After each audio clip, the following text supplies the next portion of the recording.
So mga tol, nagsalita na po ang isa sa naka-sparring ni Naoya Inoue na Meksikano at pinuring nga po nito si Naoya Inoue. Yan po ang Mexican fighter na si Jose Ramirez Maciel na lumalaban sa featherweight division. Naka-sparring nga po nito si Inoue mga tol noong naghahanda si Inoue sa labang kay Junto Nakatani. Pagpupuring nga po ng Meksikano, hindi lang daw basta malakas si Inoue, napaka-accurate din umano ng suntok nito. At hindi lang yan, ang bilis din daw ng mga kamao ni Inoue. Once daw kasi na bumato ito ng suntok, agad daw itong may follow up na kay Inoue na daw lahat. Bagamat maliit daw si Inoue, pero yung katawan daw nito puno ng muscle. Matangkad na nga daw siya at mahaba, pero yung galawan daw ni Inoue parang machine. Kumpleto daw itong si Inoue sa lahat ng aspeto at patuloy daw itong nag-i-evolve.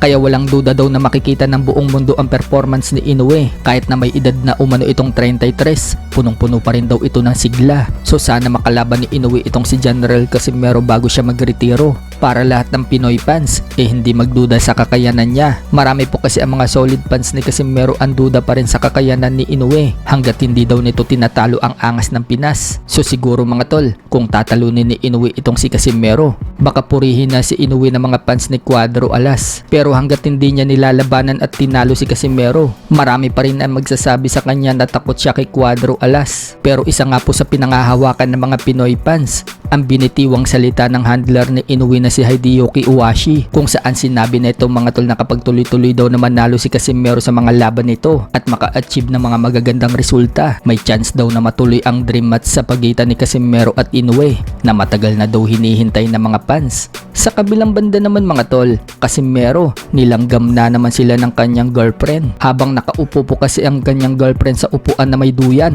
dumayb po itong si Casimero at diretso higa sa hita ng kanyang kasintahan. Pero may pagkakulit si Cuadro Alas kaya nahulog ito. Muntik nga din po bumagsak yung bakal na kinakapitan ng upuan sa sobrang kakulitan ni Casimero. Sa iba pang balita mga tol, kung sweet ang moment ni Casimero at kanyang girlfriend, sweet din po ang moment ni legend Manny Pacquiao sa kanyang asawa na si Jinky Pacquiao. Sinusubuan po kasi ni Jinky si Manny ng binignet. Wika nga po dyan ni Manny Pacquiao, masarap daw yung binignet. Tapos yung nagsusubo, maganda. Hirit pa nga po ni Manny Pacquiao, masarap daw ang binignet. Pero mas masarap daw yung nagsusubo.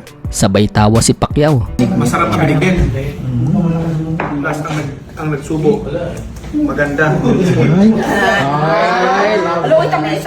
Masarap ang binigyan. Pero mas masarap ang nagsubo.